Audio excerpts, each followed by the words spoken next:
अल्हम्दुलिल्लाहि वकफ़ा वसलामुन अला इबादिहिल्लज़ीना इस्तफ़ा अम्मा बाद। अन अब्दिल्लाह इब्न अब्बास रज़ियल्लाहु अन्हुमा क़ाल क़ाल रसूलुल्लाह सल्लल्लाहु अलैहि वसल्लम निअमतानि मबग़ून फ़ीहिमा कसीरुम मिनन नास अस्सिह्हतु वल फ़राग़, रवाहुल बुख़ारी। मोहतरम सामईन व नाज़रीन, अभी जो हदीस मैंने आपके सामने पढ़ी है, इस हदीस को इमाम बुखारी ने अपनी सही में रिवायत किया है। रावी हदीस हज़रत अब्दुल्ला बिन अब्बास रज़ी अल्लाह ताला अन्हुमा है। बड़ी ही जामे हदीस है।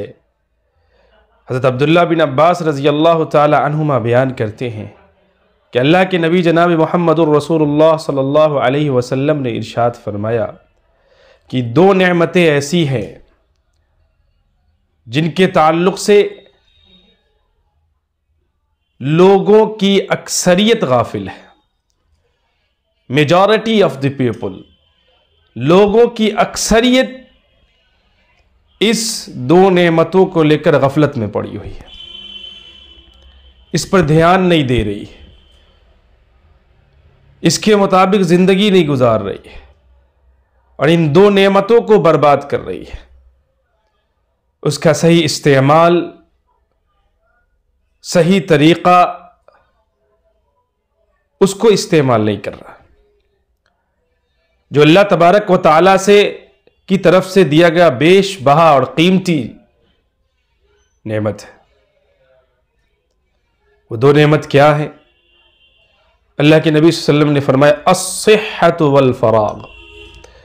पहली नेमत सेहत है, दूसरी नेमत खाली वक्त है।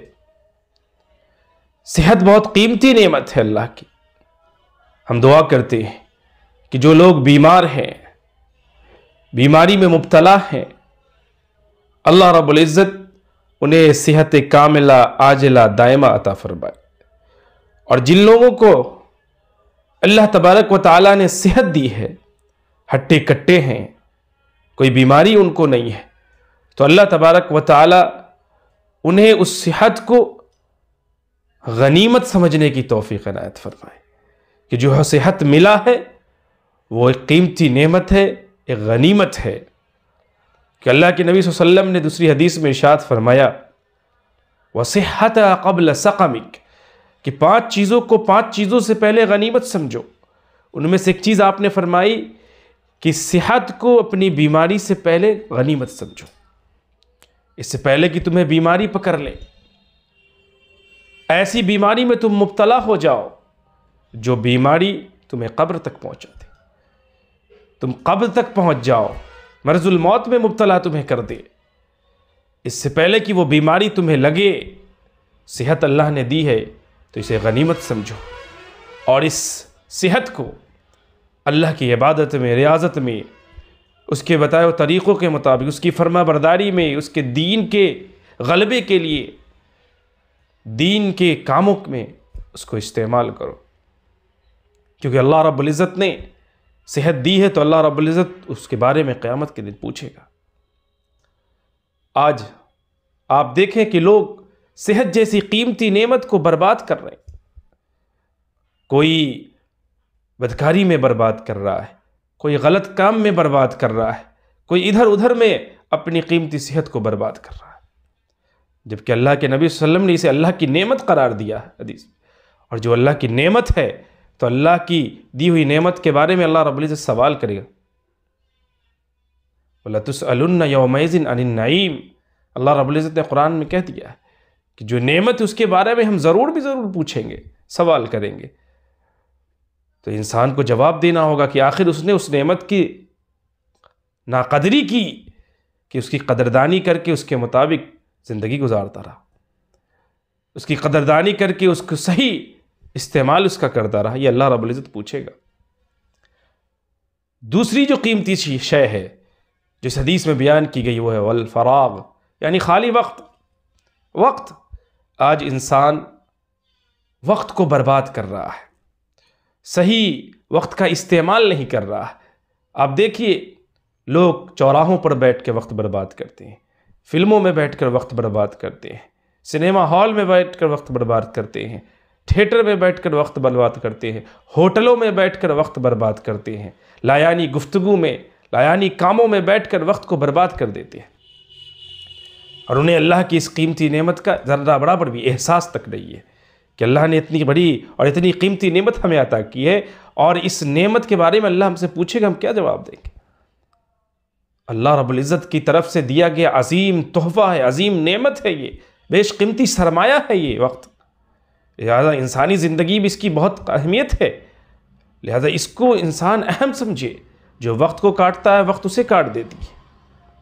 याद रखिए, ज़िंदगी एक बार मिलती है वक्त बदलने के लिए, लिहाजा जो ज़िंदगी मिली है इस ज़िंदगी को गनीमत समझिए, अपने वक्त को बदलिए, और इसके ज़रिए से, ये जो वक्त मिला है इसके ज़रिए से आप अपनी दुनिया भी बदल सकते हैं और आप अपनी आखिरत भी बदल सकते हैं।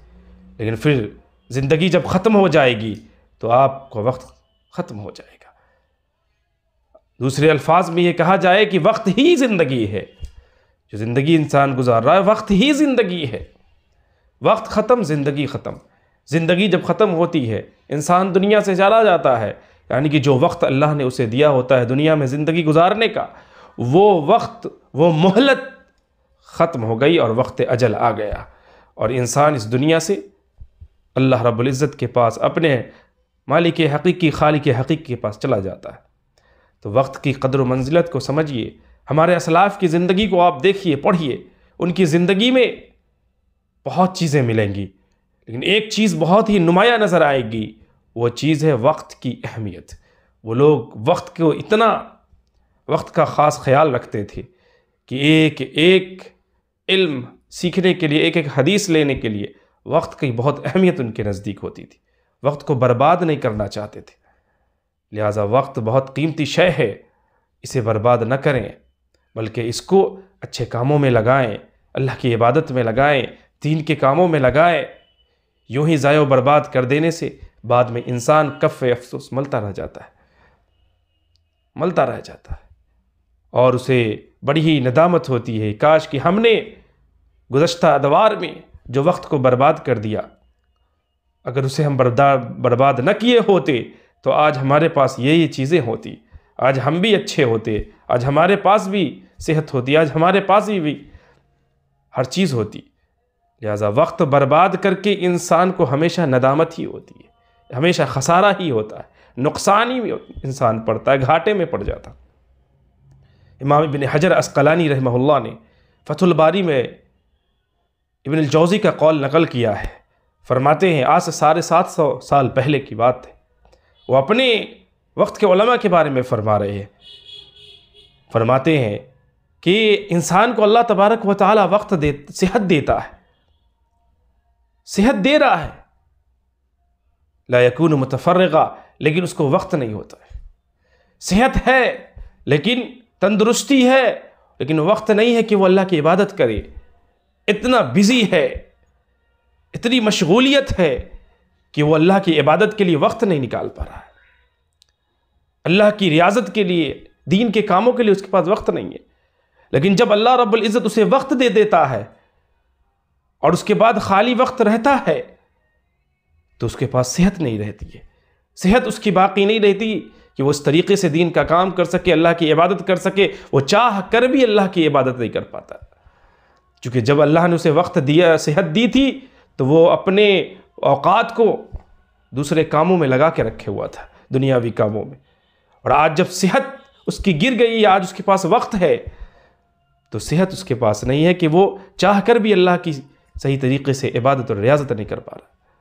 तो ये बहुत कीमती शय है। और फिर फरमाते हैं कि जिसे अल्लाह ने वक्त और सेहत दोनों दे दी, दोनों चीज़ों से अल्लाह जिसे नवाज दे, यानी कि उसे कमाने की ज़्यादा टेंशन नहीं है कि मैं कमाऊँगा कहाँ से, उसको अल्लाह ने अच्छी सेहत भी दी है, कमाने का उसके पास टेंशन नहीं है, सब कुछ उसके पास मुहैया है। अब ऐसा शख्स जिसके पास दोनों चीज़ है, एक सेहत भी है और दूसरी चीज़ उसके पास वक्त भी है, कमाने का उसको कोई टेंशन नहीं है और अच्छी सेहत अल्लाह ने दी, हट्टा कट्टा है। अब ऐसा शख्स को चाहिए था कि अल्लाह रब्बुल इज़्ज़त की और ज़्यादा इबादत करता। तो ऐसा शख्स क्या करता है कि वक्त और सेहत दोनों मिल गई, फिर भी वो अल्लाह की इबादत नहीं करता, बल्कि वो सुस्ती और काहिली में पड़कर ताअत और फर्मा बरदारी से दूर हो जाता है। उसे सुस्ती और काहिली घेर लेती, फिर वो अल्लाह की अताअत और फर्मा बरदारी और उसकी इबादत से अपनी दूर हो जाता है, सिर्फ सुस्ती और काहिली की वजह से।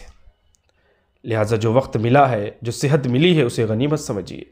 आप सल्लम ने उस वक्त ये बात कही थी कि दो चीज़ों से इंसान बिल्कुल गाफिल बना हुआ है, और जाहिर सी बात आज गाफिल है इंसान।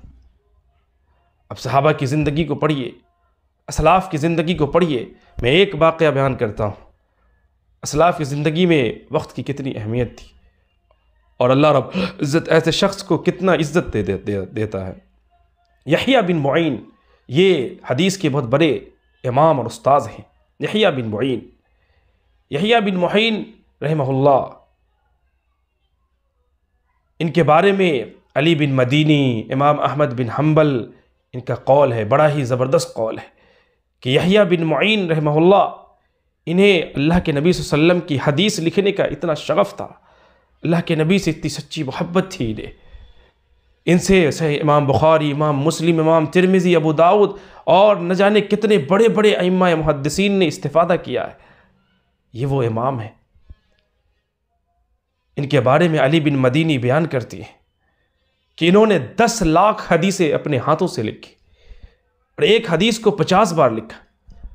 और यहया बिन मुईन खुद कहते हैं कि जब तक एक हदीस को 50 बार न लिख दिया जाए उसकी मारिफत हासिल नहीं होती, उसकी सही तरीके से मारिफत हासिल नहीं हो पाती है, जब तक एक हदीस को 50 बार न लिख दिया जाए। सोचिए कितना वक्त लगा होगा, और उन्होंने बग़ैर वक्त को ज़ाया किए इसे लिखा होगा।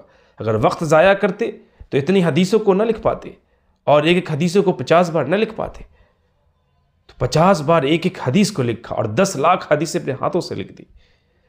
और इमाम अहमद बिन हम्बल यहया बिन मुईन रहमहुल्लाह के बारे में फरमाते थे कि अगर यहया बिन मुईन को किसी हदीस का इल्म नहीं है तो वो हदीस हो ही नहीं सकती है। जिसका इतना बड़ा कारनामा हो, जिसने हदीस पर इतना बड़ा काम किया हो, इतनी खिदमत अंजाम दिए हो, अगर उसे हदीस का इल्म नहीं है तो वो हदीस हो ही नहीं सकती। किसी हदीस का उसको इल्म नहीं है तो वो हदीस हो ही नहीं सकती है। अल्लाहु अकबर। सोचिए कितनी बड़ी बात है। उन्होंने अपने उस्ताद मोहम्मद बिन फ़ुज़ैल अस-सदूसी अल-मिस्री से कहा कि आप मुझे कोई ख़ास हदीस एक बयान फरमा दीजिए। उन्होंने कहा कि ठीक है, किताब लेकर आता हूँ, उसके बाद बताता हूँ, उसमें से वो लिख लेना। उसके बाद वो जाने लगे तो यहया बिन मुईन ने अपने उस्ताद मोहम्मद बिन फ़ुज़ैल अस-सदूसी अल-मिस्री को रोक लिया और फरमाया कि ऐसी बात यह है कि आप ज़बानी ही बयान कर दें, मैं अभी इसे नोट कर लेता हूँ, अभी सुन लेता हूँ, इसे ज़बानी ही बयान कर दें, चूँकि जाने में आने में वक्त लगेगा और हो सकता है कि आप भूल जाए, हम भूल जाए, बीच में मशगूलियत आ जाए और ये वक्त ना मिले, लिहाजा अभी इसे ज़बानी ही बयान कर दिया जाए। देखिए वक्त के बारे में कितना सोचते थे कि जो मौका मिला है ये गनीमत है, अभी हदीस ले लो और अभी हदीस इनसे लेकर इसे लिख लो। ये शगफ़ था, ये फ़िक्र थी वक्त के बारे में। ये अल्लाह के नबी सल्लल्लाहु अलैहि वसल्लम से मोहब्बत थी कि उसकी हदीस को किस तरीके से वो लेते थे और ये वक्त की कदर कीमत, उसकी कदरदानी करते थे, उसकी अहमियत को समझते थे कि ज़ाया हो जाएगा वक्त, लिहाजा जो वक्त मिला है अभी ही हदीस को हम ले लेते हैं। मदीना के रास्ते से जाते थे हज करने और मदीने के रास्ते से ही हज करके आते थे। और इतना ही नहीं, मदीना में जब उनका इंतकाल हो गया तो बनु हाशिम ने उन्हें उस तख्त पर लिटाकर गुस्ल दिया जिस तख्त पर नबी अलैहिस्सलातु वस्सलाम को लिटाकर गुस्ल दिया गया था। जिस तख्त पर नबी सल्लल्लाहु अलैहि वसल्लम को गुस्ल दिया गया, उस तख्त पर यहया बिन मुईन को गुस्ल दिया गया। यह शर्फ है, यह इज़्ज़त है जो अल्लाह रब्बुल इज़्ज़त ने बख्शी। इतनी बड़ी इज़्ज़त बख्शी कि नबी अलैहिस्सलातु वस्सलाम के उस तख्त पर जिस पर नबी अलैहिस्सलाम को गुस्ल दिया गया, उस पर उनको गुस्ल दिया गया। जो अल्लाह उसके रसूल सल्लल्लाहु अलैहि वसल्लम की फरमाबरदारी करता है, उसके इताअत में लग जाता है, उसके बताए हुए तरीक़ों के मुताबिक ज़िंदगी गुजारता है, तो अल्लाह रब्बुल इज़्ज़त दुनिया और आखिरत दोनों में सरखुरोई अता फरमाता है। दुनिया में भी सरबुलंदी अता फरमाता है, आखिरत में भी सरबुलंदी अता फरमाता है, इज़्ज़त से नवाजता है। लिहाजा ज़रूरत इस बात की है कि अल्लाह तबारक व तआला ने जो हमें ज़िंदगी दी है और ये सेहत की नेमत से नवाजा है और वक्त भी दिया है, तो उसे हम गनीमत समझे और उसे यूं ही ज़ाया और बर्बाद न करें। क्योंकि इस हदीस के अंदर अल्लाह के नबी सल्लल्लाहु अलैहि वसल्लम ने सेहत और वक्त को, खाली औकात को, इसको अल्लाह की नेमत करार दिया है। और जो चीज़ अल्लाह की नेमत है वो बहुत कीमती शय होती है, और अल्लाह रब्बुल इज़्ज़त उस नेमत के बारे में सवाल करेगा, और जब सवाल करेगा तो हमें उसका जवाब देना होगा। और अगर हमने उसकी नाकदरी की है तो फिर अल्लाह तबारक व तआला की हम सज़ा के मुस्तहिक़ हो जाएंगे। लिहाजा अपनी सेहत को और अपने खाली औकात को, अपने वक्त की कदर को समझें, उसकी अहमियत को समझें और अपनी ज़िंदगी अल्लाह और उसके रसूल के बताए हुए तरीक़ों के मुताबिक गुजारें। आमीन। व आखिरु दावाना अल्हम्दुलिल्लाहि रब्बिल आलमीन। अस्सलामु अलैकुम व रहमतुल्लाहि व बरकातुहू।